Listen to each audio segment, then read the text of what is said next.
Hello, and welcome back finally.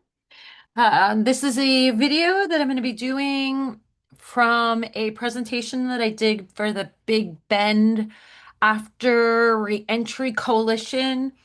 And I did it a few months ago, and I did it so that way people in our community that works with individuals that have come out of the prison system or are somehow involved in criminal justice by either being a provider or being a probation officer or somehow, some way being involved in this population, have a better idea of personality disorders and how to interact with them, what they might look like, and all that stuff. So I figured I might as well make a video on it and give this information to other people that might find it helpful that couldn't attend or don't live around here or are just interested in how personality disorders might be playing out with the offenders that they might be interacting with. So, our agenda is I'm going to introduce myself. I'm also going to go over what exactly is a personality disorder, why they matter in reentry. I'm going to go over the big ones that you're going to see in the criminal justice system, ASPD, otherwise known as antisocial personality disorder, borderline personality disorder, BPD, NPD, narcissistic personality disorder, and some other ones that might show up. The other thing that I'm going to talk about is applying the information about these disorders to interactions to reduce conflict and increase your peace of mind. And I'm also going to have an overview of the different treatments that are available for people with these disorders. So, about me, I am a licensed clinical social worker in the state of Florida. I am an owner of a private practice that specializes in the assessment and treatment of personality disorders. In particular, I provide adherent dialectical behavior therapy. I have training through PsychWire. I've taken additional training through with Dr. Fruzetti, being able to apply DBT principles to families and couples. I also have specialized training in mentalization-based therapy, which works for cluster B personality disorders. And I have training in schema therapy. All that stuff will make sense later on in the presentation. I worked in the Florida Department of Corrections as a mental health professional for a number of years. I thoroughly enjoyed my work with that. I'm currently in a doctoral program studying personality disorders. And right now, I'm interested in being able to put together a, a, a curriculum for people that are incarcerated using DBT and MBT to particularly target inmates that are in close management units. I currently send in workbooks to inmates and I offer mentoring slash coaching through email and through telephone conversations in helping them problem solve and apply skills while they're incarcerated. In my private practice, I do a lot of work with adults and adolescents.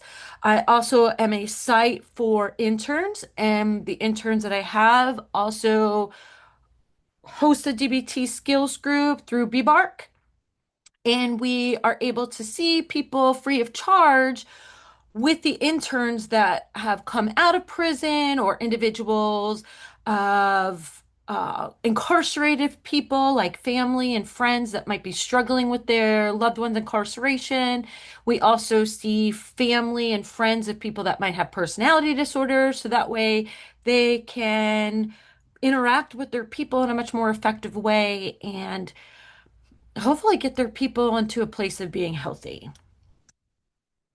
The objective of this training is for people to understand what a personality disorder is, how personality disorders can impact offending and reoffending behavior, also recognize common behavioral patterns that may suggest personality pathology, learn practical communication strategies for non-clinicians, and improve confidence interacting with high conflict or emotionally dysregulated individuals.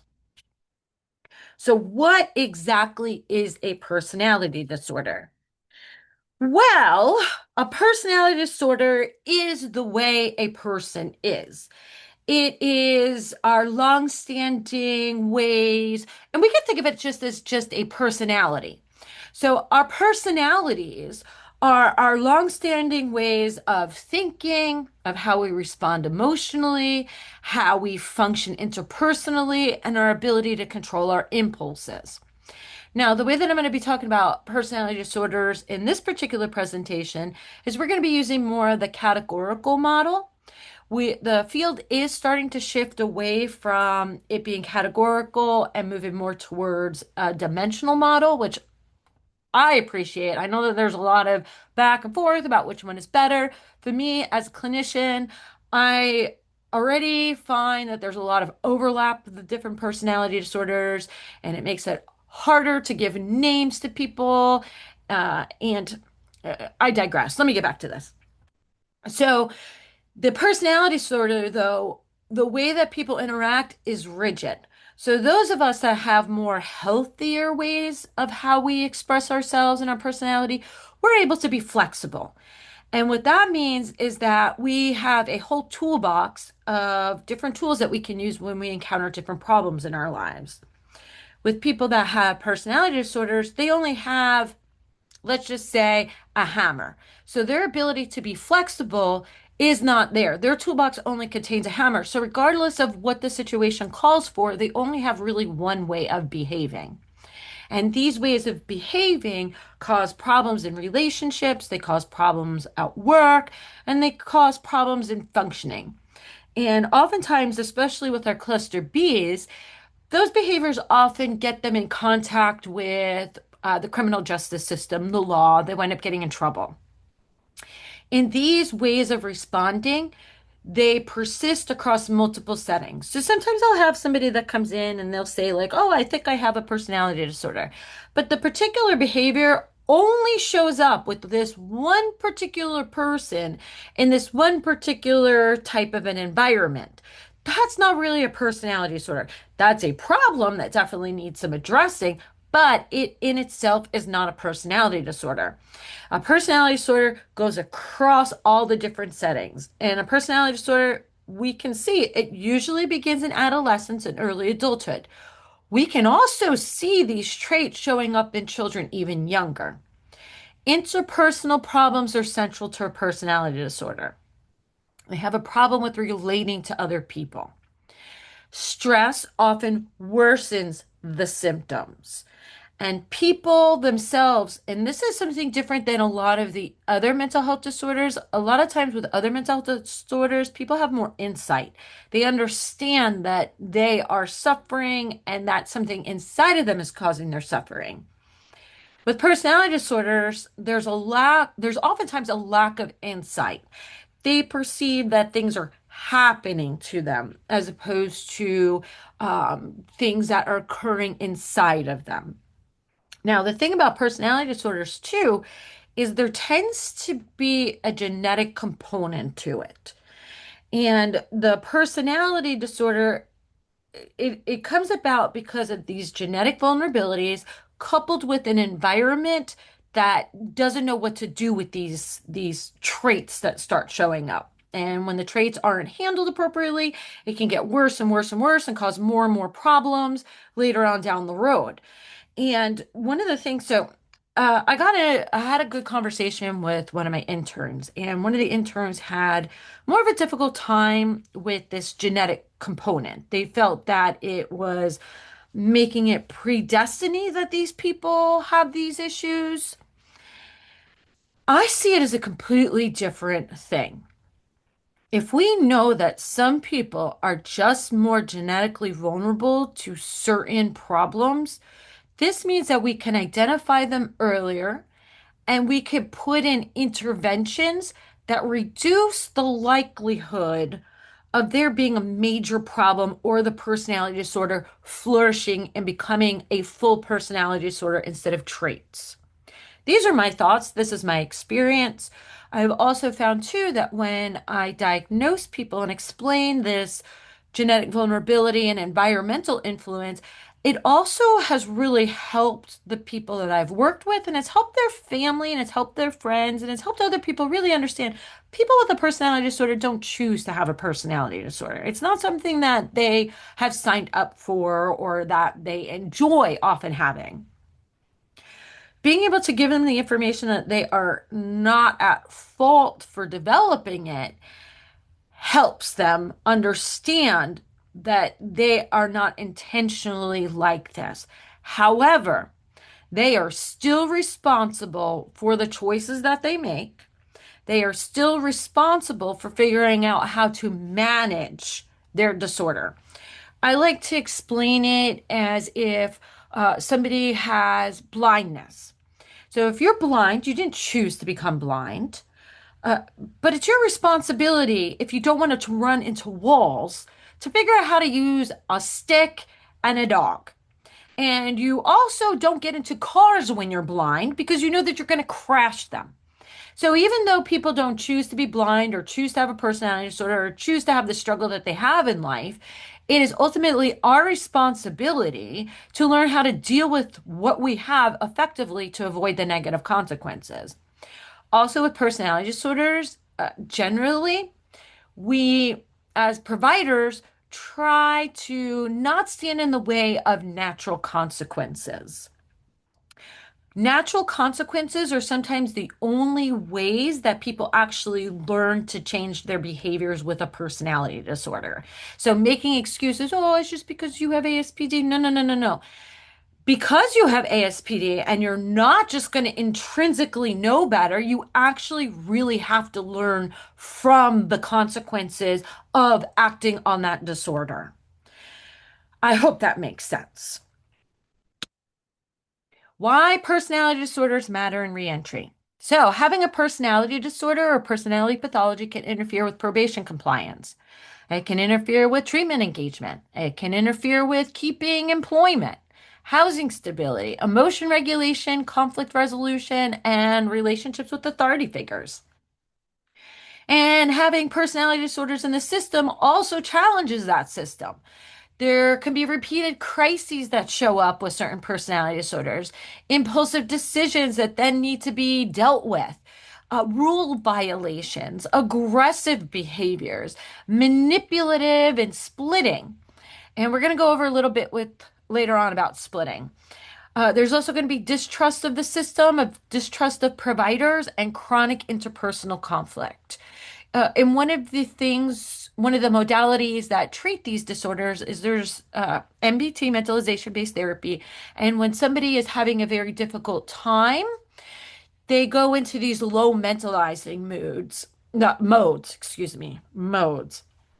And one of the low mentalizing modes is the way that I think is the way that it is. So if I behave in a certain way or I think in a certain way, I project that onto another person and think that they think like me. So if I'm somebody with antisocial personality disorder and I have a history of lying and I have a history of manipulating people, I also assume that other people think like me. I lack an ability to understand that somebody else's mind is different than my mind. And so if I know that I act in a distrustful way, I also assume that other people are going to act in a distrustful way. Antisocial personality disorder. I absolutely, when I worked in the prison system, I loved working with ASPD. I read all that I could about ASPD. I found it to be completely fascinating. ASPD is the DSM title for what the umbrella underneath could be sociopathy, psychopathy, criminal thinking patterns, things like that. There's a lot of conflict in our field about what psychopathy, sociopathy, all these different terms mean. The official term that we have from the DSM-5 that people are actually diagnosed with is antisocial personality disorder. And the crazy part is that some people with psychopathy don't necessarily meet the criteria for ASPD because ASPD is very much diagnosed based on behaviors. Some people with psychopathy and they don't have much remorse, regret, guilt, or empathy, they're also able to figure out how to keep their behaviors in line that they never get in trouble with the law. And ASPD really captures those individuals that get in trouble with the law. So let me go over some of the core traits for ASPD. Chronic rule breaking, they're impulsive, they act aggressively, there's a lot of deceitfulness, lying, there's irresponsibility. That irresponsibility, one of the things that they talk about is a parasitic lifestyle. So what this means is that people with ASPD, they tend to live off of other people. So instead of getting their own job or doing their own thing and taking care of their own responsibilities, you'll see them move in with somebody, basically bleed their finances dry, take everything that they possibly can, and when they are done, move on to the next person. They also tend to have low remorse. They don't feel bad for hurting other people. It's more this like, well, get them before they get you. Once again, it's that projection of their own mind onto other people. They perceive that since they are out to get people, people are out to get them before they get you. There's not that emotional response of guilt doesn't really show up. Guilt means that you have values, that you have morals, and shame also doesn't show up. There's not a fear of being kicked out of the group. So guilt and shame don't really show up, and there's not a whole lot of remorse. They also tend to be high in sensation seeking. They like to do exciting things. Their substance misuse tends to have to do more with that sensation seeking and alleviating boredom than it is for other personality disorders that abuse substances, and that theirs is usually for emotion regulation. ASPD tends to be more for the excitement. And how ASPD may impact offending, there's just these deeply entrenched criminal thinking patterns. It's been my experience that when I have somebody with ASPD and they have managed to plead down or to get a diversion program, their thinking isn't, oh my goodness, I should learn from this experience and never do it again.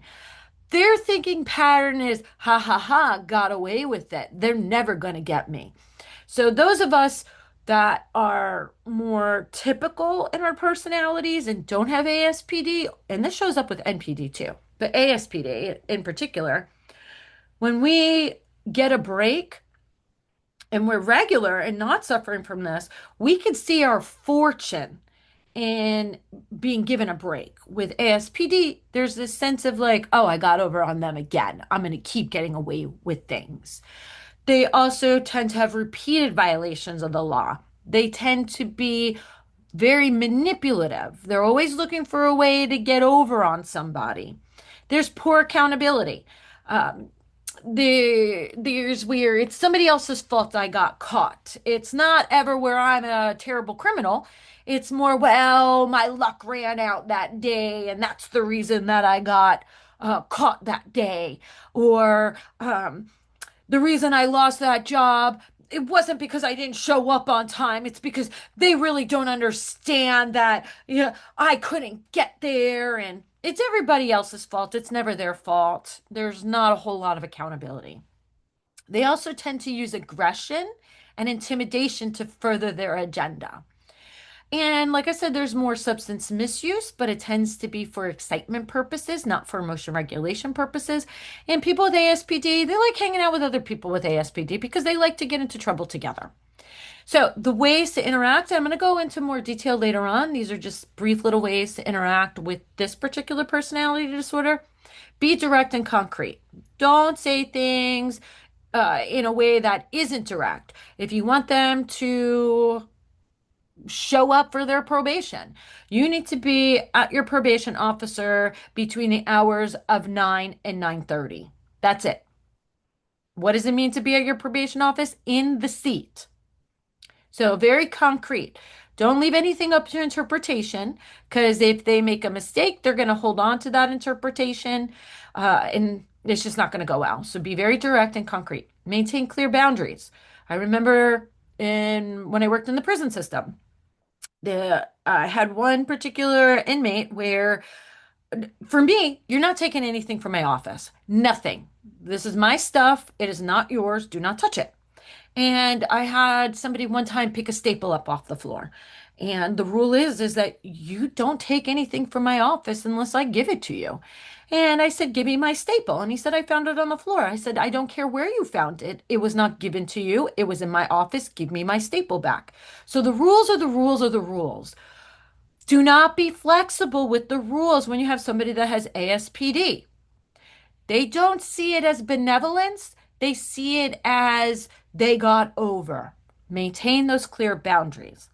Focus on the choices that they have and their consequences. So in with the staple situation, the choice was is either give me back my staple or you're going to jail. Those are your two choices. Because I wasn't going to allow somebody to take what was not theirs from my office. And I'm going to tell you exactly what that consequence is going to be so that way you can make a full choice. I found that when working with ASPD, it is really important that they be allowed autonomy to make what could really clearly be the wrong choice, but it is still their choice. This allows them also to be more accountable. So by focusing on the choice and the consequence, when later on they don't want to be accountable, you can bring back up. Remember, I gave you the choice to either give me the staple back or to keep the staple. If you gave me the staple back, you can leave my office and not go to jail. If you chose to keep the staple, you're going to jail. Those are your choices and consequences. And then they get to choose. If they choose, and this one chose, he made the choice to give me back the staple, he got to move on with his life. Now, the thing is to stay emotionally neutral. And what is meant by that is don't take their behaviors personal. Now, for me in particular, I tend to be more expressive with my emotions. I don't find that to interfere with the work that I do. And in fact, me being more emotionally expressive and linking it to, well, I'm reacting to the way that you just treated me. This can help them understand that their behaviors actually impact other people. What is meant by this, though, to stay emotionally neutral, is do not take the stuff personal. When they say something that's rude to you, you don't take it personal. You understand that this is a way to act in an aggressive way to get what they want, to assert power and control. When you allow them to get you out of your character and react in a very problematic way, you're allowing them to then control the situation. And that's that next one. Don't engage in power struggles. People with ASPD have a higher propensity for some really severe violence. I don't want that level of violence. I don't want to get in trouble for that level of violence. So I'm not going to get in a power struggle that I am going to lose. Another thing that I've seen people do is over explain why they're making a decision or why something is happening. When you're dealing with somebody with ASPD, when you over explain, you're giving them reasons to argue. If you want their curfew to be at 10 o'clock, your curfew is at 10 o'clock. Well, I don't want it to be. Why is it at 10 o'clock? Because it's at 10 o'clock. I want you home at 10 o'clock. But why? 10 o'clock is the rule. If you don't follow that rule, then this is going to be the consequence. There's no need to over explain it. There's no need to go into great detail. Like I said, then they just figure out a way to argue about it, and it's not up for discussion. This is the rule. Now, if there is something that there is a discussion about and there can be an agreement, then by all means do that. But if it's something where there's a consequence or there's a limit, don't over explain it. Just state it and move on with it. Be direct, concrete, don't over explain. Another thing, too, with ASPD is do not threaten consequences that you won't enforce. And in fact, this is just a life thing. If you're raising children, if you are an employer, anything like that, if you are not willing to do the consequence, don't threaten the consequence. Now, this is particularly important with ASPD, with BPD, and NPD, because then they figure out that you're really not going to do the stuff and they'll push more and more against those boundaries. If you're not willing to kick somebody out of the house for a certain behavior, don't threaten that you're going to kick them out. If you are unwilling, and these could be for positive consequences too. If you say clean your room and you say I will pay you $10 to clean your room, you also must follow through with that even positive consequence. It is very important, in particular with ASPD. ASPD thinks that other people think like them. And so they lie a lot, so you lie a lot. So it's really important to have disconfirming feedback for their belief system. So do what you say what you and mean what you say. Borderline personality disorder. Core traits of borderline personality disorder is there's emotional dysregulation, there's fear of abandonment, there's unstable relationships, impulsivity, intense anger, chronic feeling of emptiness and shame. There's a lot of self-destructive behaviors like drug use, self-harm, suicidal behavior, suicidal threats, fast driving, all that stuff.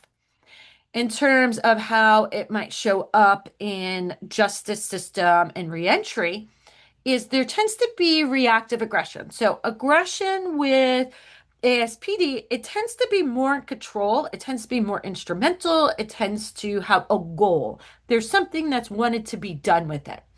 With BPD, it tends to be in reaction to some perceived threat.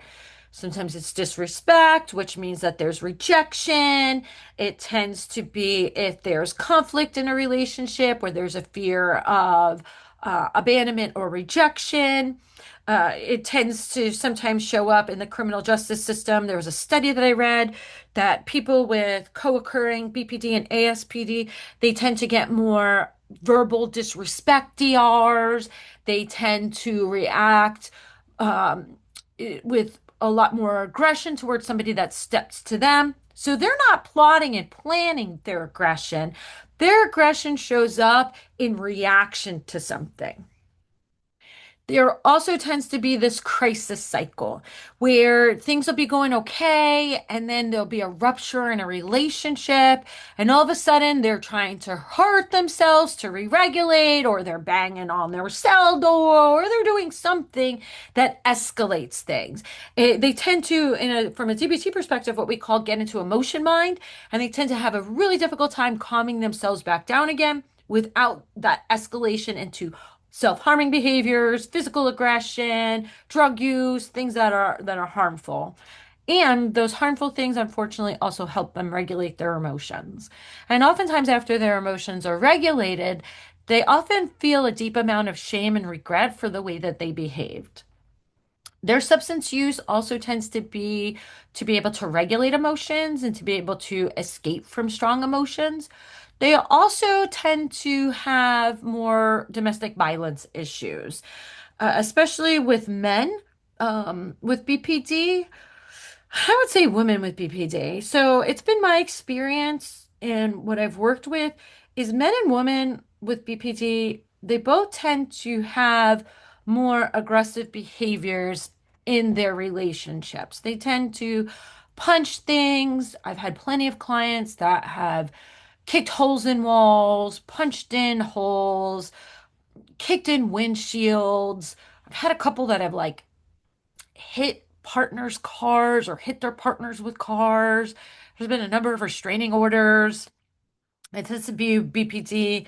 Oftentimes, that's how they get involved with the law is domestic violence, domestic conflict.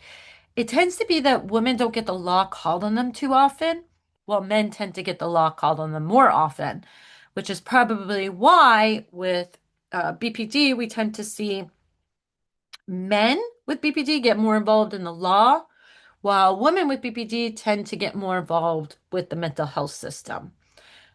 Probably a big part of it, I think, from my perspective, is that domestic violence component. I've had a number of males that have had um, restraining orders filed against them. And I've had women that really, honestly, they probably should have had restraining orders filed against them. The same exact behaviors as the males. However, the males, I guess, didn't feel like going before the court and saying that they needed protection. There's also suicidal and self-harming behaviors. There's where with BPD, suicide is thought of as a solution to a problem. So instead of thinking of other solutions, their brain just goes, well, if we weren't alive, this wouldn't be a problem.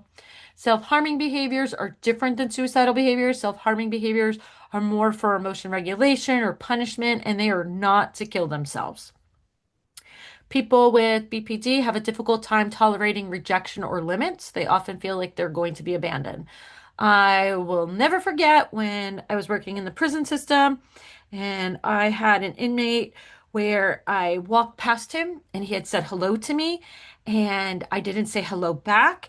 And I had gotten a very, very angry inmate request back that's like, take me off of your caseload.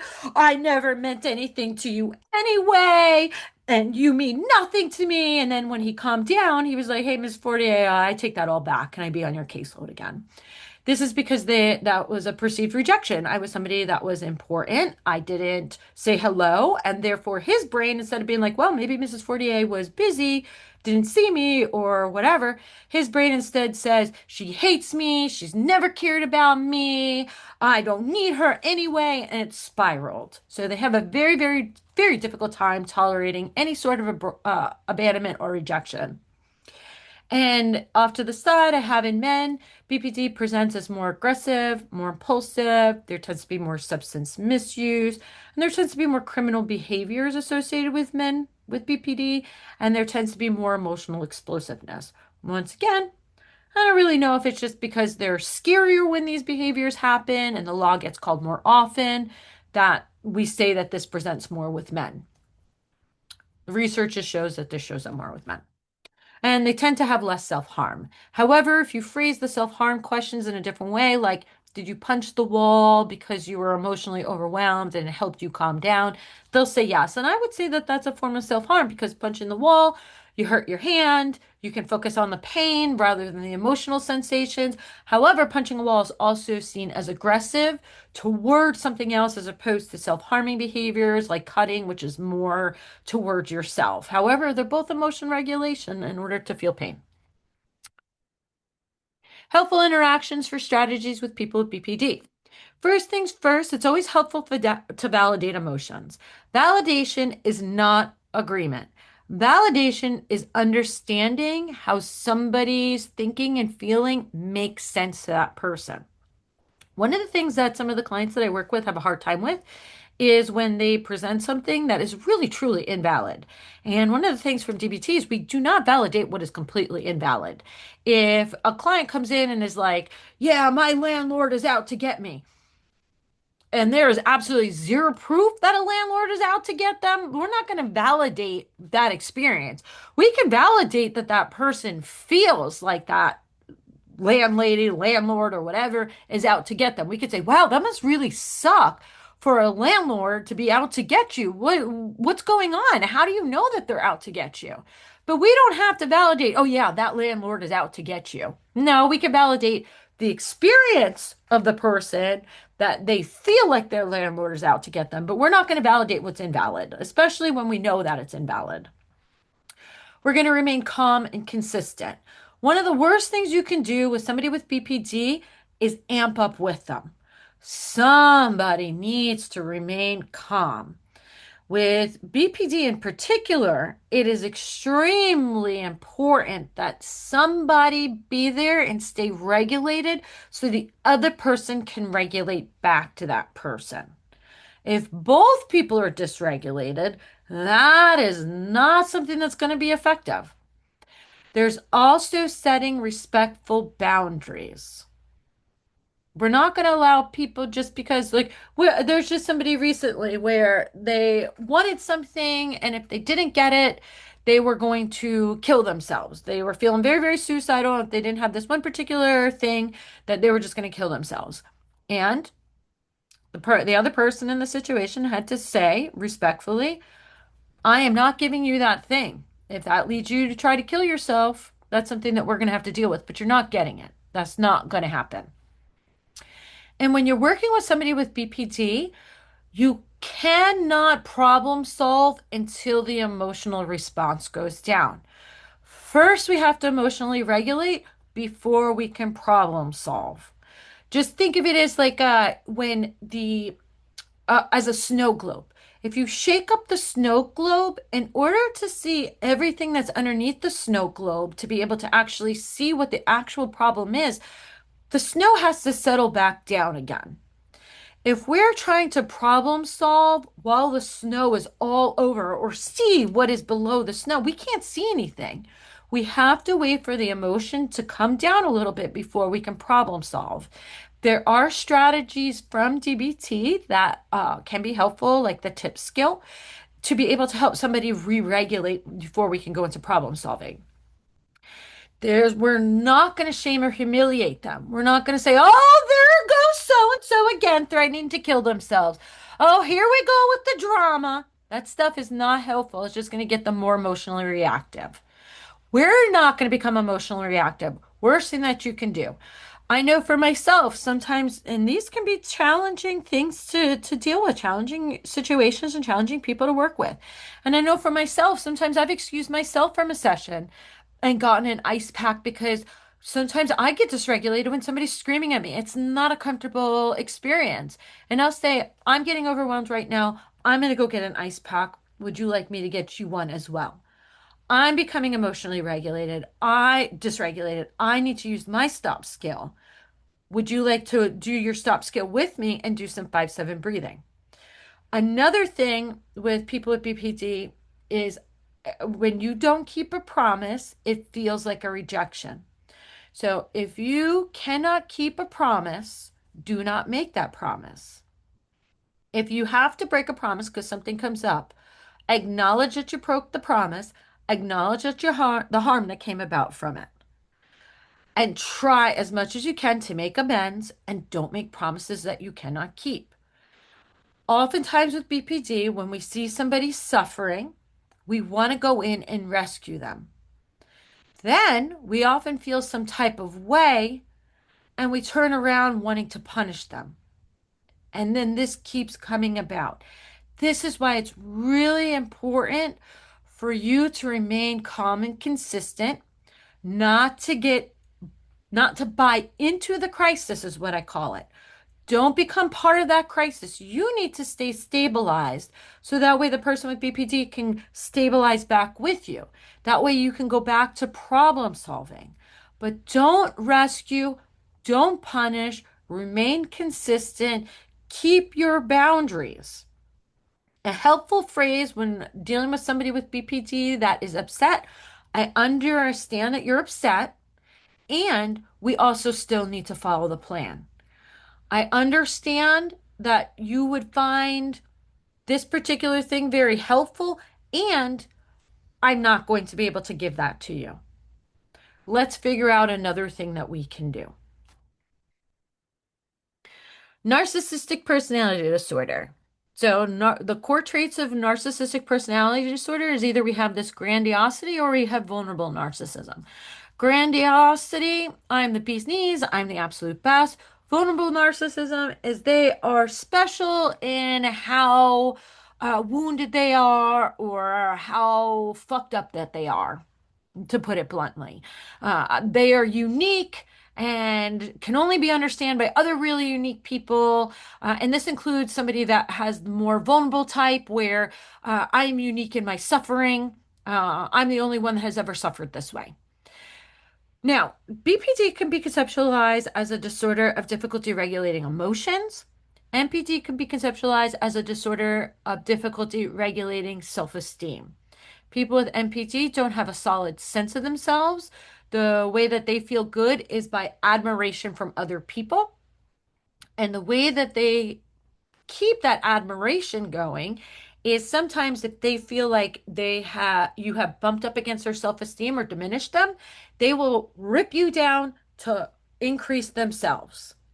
So there's a lot of shame sensitivity. They're oftentimes afraid that people are going to really see who they are and how problematic that they are. They often have a sense of entitlement. The rules just don't apply to them. They deserve special treatment.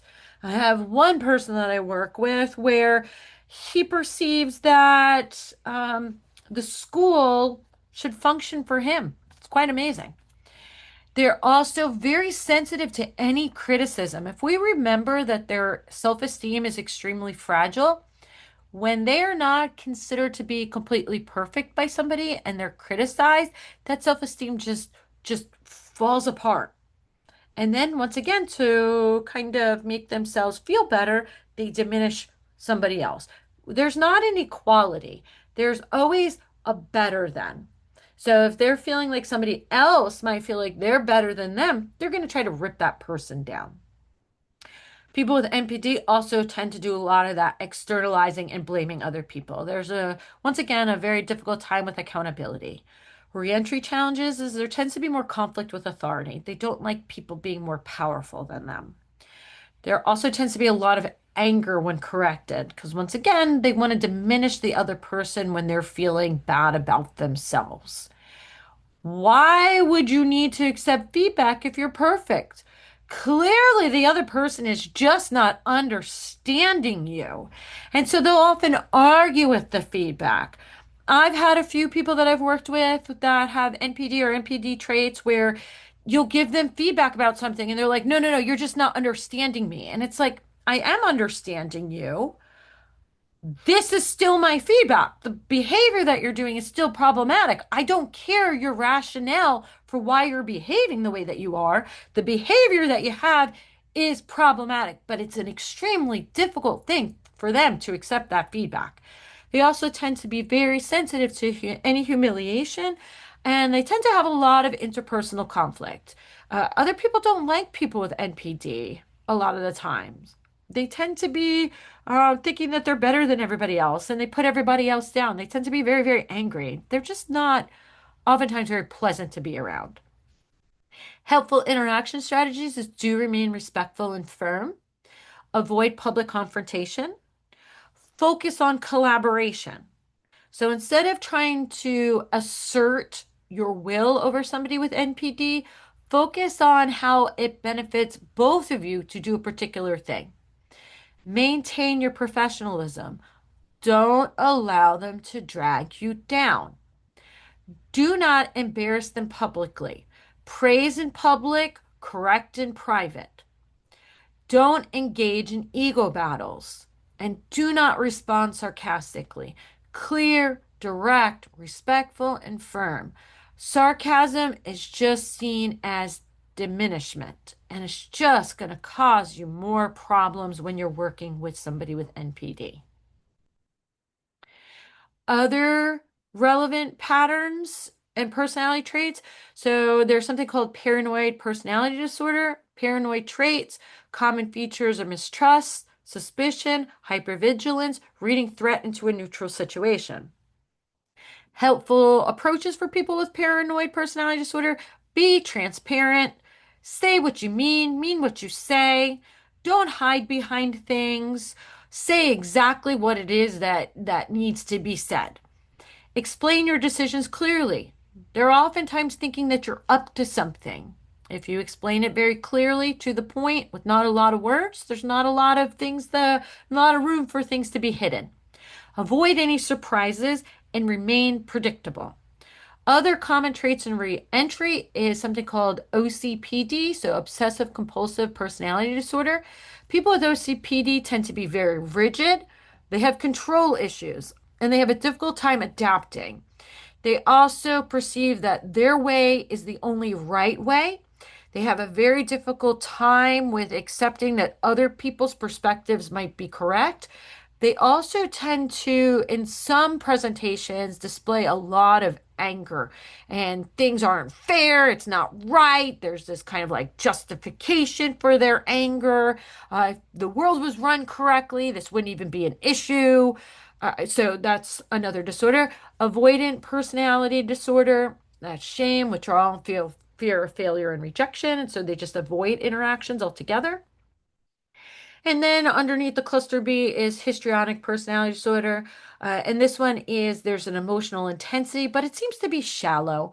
They're very, very dramatic, but it doesn't seem to be real, and the emotions tend to like flip very quickly, and it tends to be for attention seeking. People with histrionic personality disorder, histrionic traits, they tend to be more flirtatious. They tend to have a flair about them. They walk in the room and everybody looks at them, and they tend to be very, very dramatic. They tend to dress to impress and show off, but all of it is a very shallow type of display. There's not a whole lot of depth to it. And I mean no harm when I say any of these things. That's just the way that we see it. All right. Now, how to tell when there might be some personality disorder stuff showing up with some of the people that you're working with. So, questions to consider. Does this happen repeatedly across different situations? If it just shows up in the probation office, they just might have a problem with probation. If it shows up at work, if it shows up with probation, if it shows up with family, if it shows up with partners, if it shows up with friendships, education, you probably have more of a personality disorder. Is the emotional reaction much larger than the trigger? So, all of us are going to get annoyed over certain things. People with personality disorders, they don't just get annoyed, they get enraged. They don't just get sad, they get despondent. They don't just feel like they've been treated unfairly, they feel like they need to retaliate. So it's not just simply the emotion that might be the problem. It is how intense that emotion is in relation to that circumstance, and sometimes how long that emotion is there for that shows that there's a personality disorder. Sometimes they keep chewing on the situation and building that emotion back up again. While those of us without a personality disorder, we can just let it go. It's not that big of a deal. Does stress quickly impair functioning?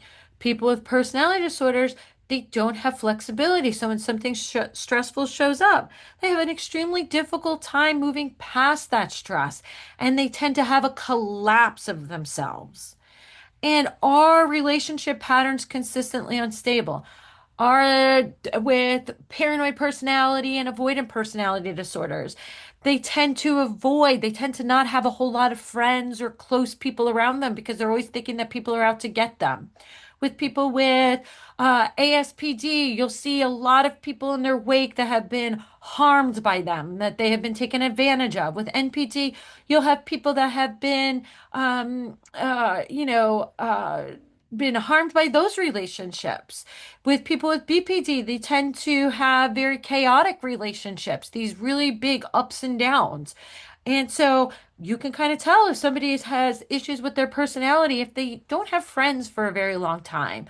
Or with ASPD, all their friends tend to be getting in trouble all the time. Are their relationships unstable? You might have a personality disorder if you're looking at a lot of unstable relationships. Now, this is an important disclaimer. I'm a clinician.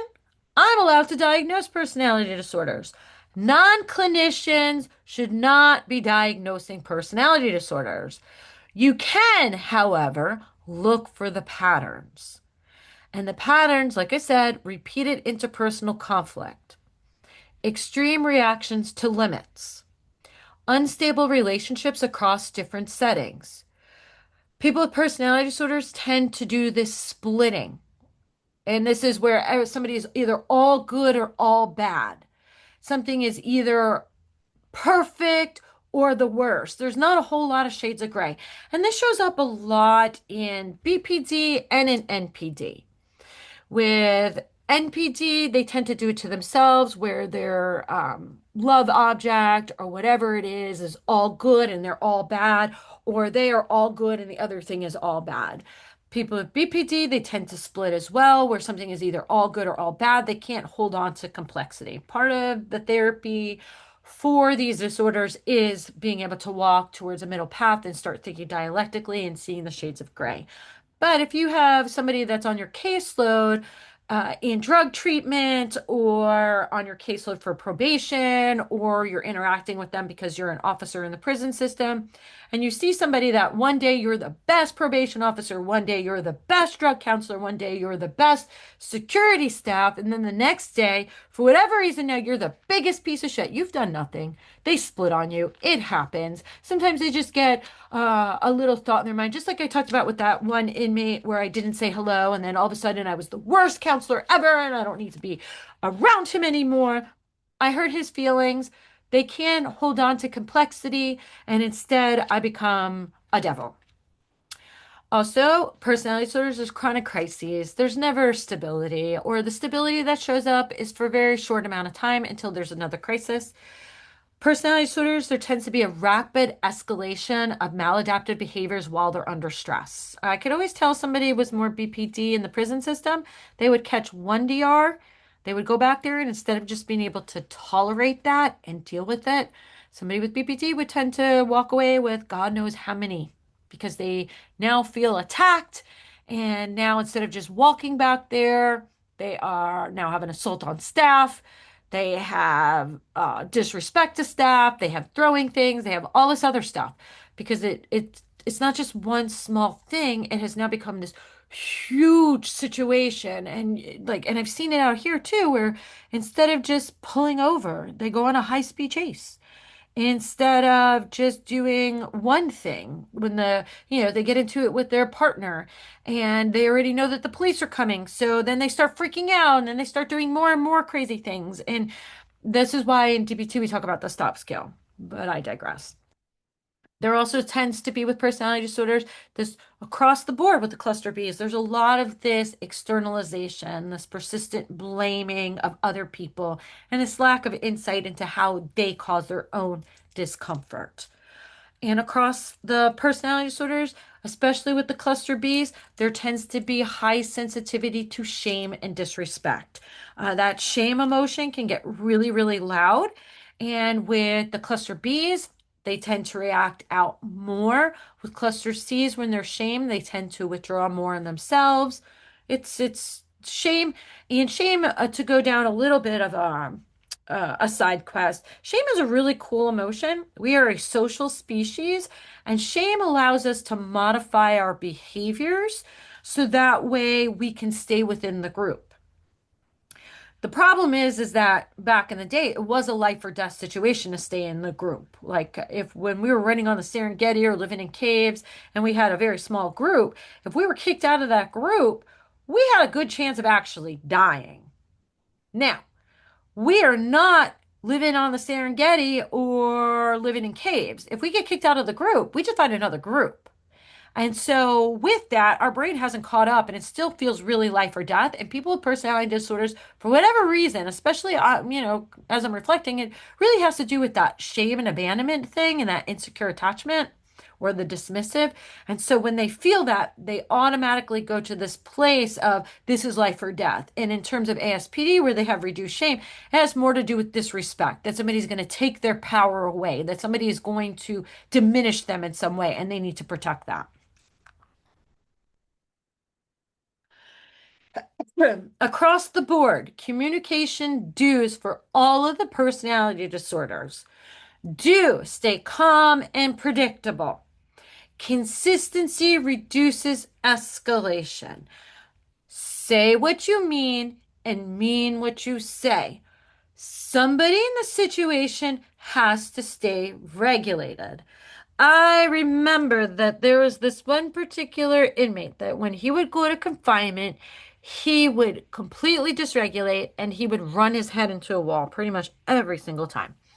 And the officers would often escalate it. They would get louder, and the inmate was scary. Like, don't get me wrong, I get it. I understand where they're all coming from. Now, there was Officer Knight, and I'll never forget this. And Officer Knight just stood next to the inmate and said, I am here. Nothing bad is happening. I am right here. Listen to my voice. And that had that inmate, his emotion mind went way, way down. He was able to re-regulate to Officer Knight.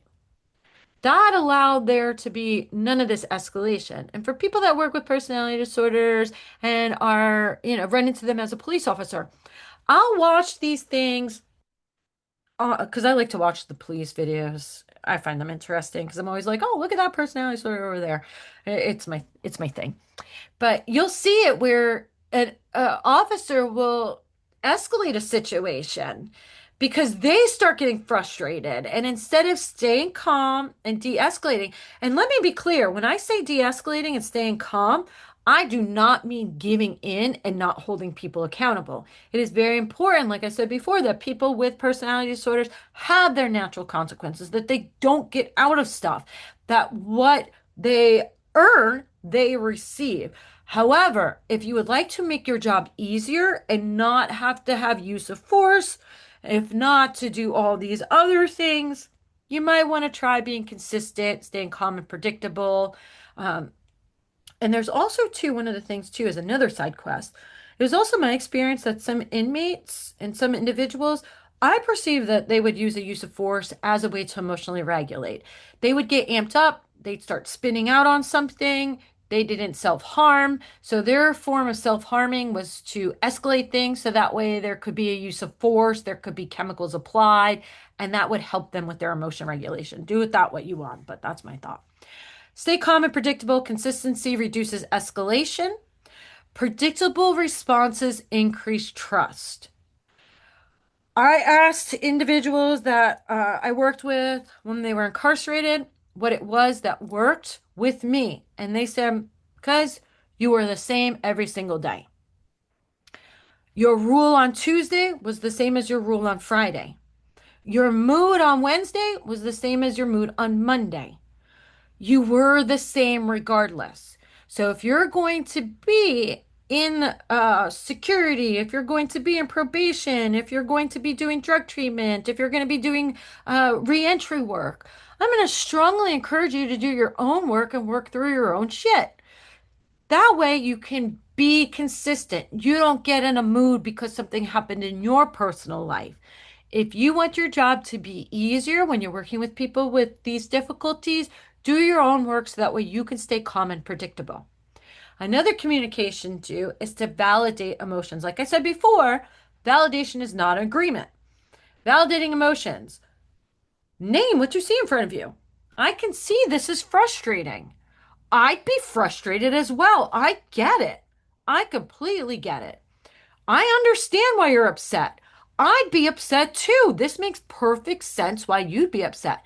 Now, when you're validating, do not lie. If you can't see how it's frustrating, for the love of God, please don't see how don't say you can see how it's frustrating. You can say something, I can see that you're very frustrated right now. I can see that you're very upset. That in itself can be validating that you're acknowledging their experience. Another thing for communication, and I've said it before and I'm going to say it again, I'm going to keep reiterating it, set clear boundaries.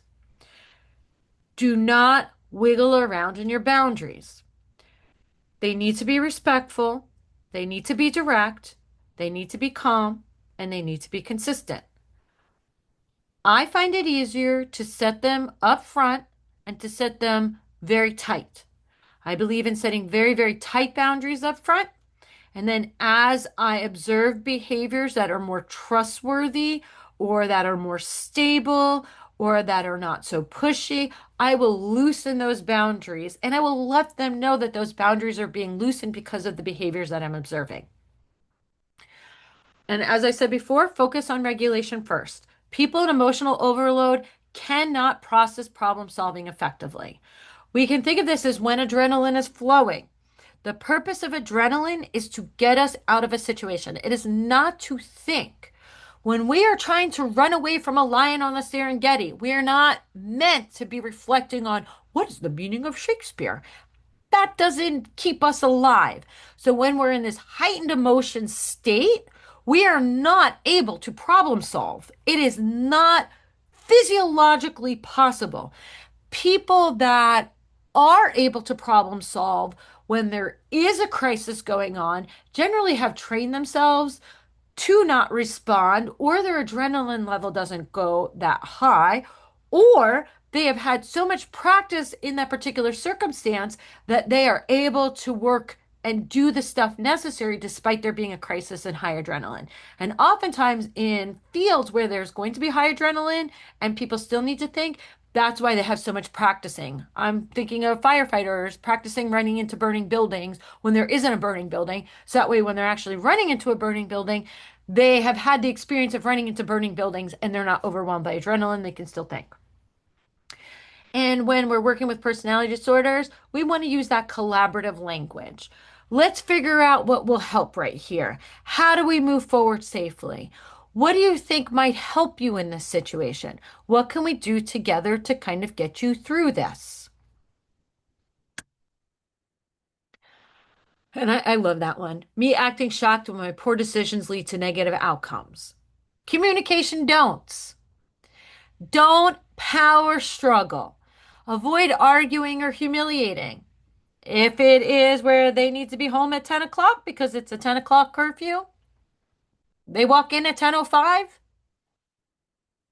You just go up and say you were late. This is the consequence. They want to argue. This isn't something to argue about. This is the rule. This is the consequence. And so you're not arguing. You're not trying to win. You're imposing what is the consequence and not allowing for there to be an argument. There's no power struggle. There's just where you say, this is the consequence. And this is how we're going to handle it. Don't match emotional intensity. Escalation often worsens when staff become reactive. Stay calm. Don't allow them to get you out of your character and to amp up. Don't shame people. Shaming people, rejecting them, making them feel bad about their behavior. So, like somebody comes in at 10:05. Oh, I can't believe you would do this. What kind of person would show up after we had that whole discussion? No, that's just going to escalate things. It's going to make them feel worse. Somebody with NPD, when you shame them like that, it makes everything a whole lot worse. You just need to say, the agreement was is that you came home at 10. You didn't meet that agreement. This is the consequence. You don't need to do all that shame. You don't need to do all that extra stuff. The consequence itself is going to work. Once again, don't make promises you cannot keep. Inconsistency, not keeping your word, just quickly damages any trust that you can build. Don't personalize behavior. Many reactions that come from people that have personality disorders, they're connected to shame, fear, mistrust, emotional dysregulation. They often have very little to do with us. And in fact, a lot of times when the person with the personality disorder calms down, they're often very ashamed of their behavior or they're often feeling very guilty, and it has nothing to do with us. And that's one of the things that when working, once again, doing your own work, so that way, when somebody says something really mean to you, you have the self-esteem and the self-worth to know that it's not real. It's just somebody with a personality disorder being mean and being upset with you. Now, DBT is an evidence-based intervention that helps people with BPD. And these are pictures of Marsha Linehan's hair. And it says, women with hair like this have a 125% chance of telling you to think dialectically. DBT is dialectical behavior therapy. It targets life-threatening behaviors first. It is a skills-based intervention, and it has a lot of evidence for the treatment of borderline personality disorder. And I got a little link up there, so that way you can look at the research. I happen to really like NBT. MBT is mentalization-based therapy. It builds the ability to mentalize. So mentalization is the ability to be aware and curious about what's going on inside yourself, and be aware and curious about other people's mental states, and be aware and curious about what's happening between other people. And it's cross-diagnostically evidence-based for BPD, ASPD, and NPD. I think it's just phenomenal. Judgment. Schema therapy, it targets early maladaptive schemas. We can think of a schema as a life script. And I think they gave this example in the book, but I also use it. Maybe I'm just that cool and I came up with it myself, but I really think it came from the book. A schema we could think of as like colored glasses, colored lenses in a glass. So because of the way that we grew up, our experiences, our body chemistry, the way that our brain is, we have our view of the world. And we might have a world that looks blue because of the things that we've gone through, and that's the tint of our lenses. Somebody else, because of their experiences, what they've gone through, is theirs might look rose tinted. And schema therapy addresses these schemas that arise that lead to personality disorders, and it helps people to rewrite those schemas and be able to move through the world without these distorted ways of being or thinking or doing that causes so much misery and distress. There is a newer treatment. It's called the Good Psychiatric Management of Borderline Personality Disorder. It is an evidence-based intervention that is less labor intensive than a lot of the other ones. I took a training with that one through McLean, and Harvard University has a training on it. And there is my contact information, which is also in the YouTube channel. Questions can be put in the chat.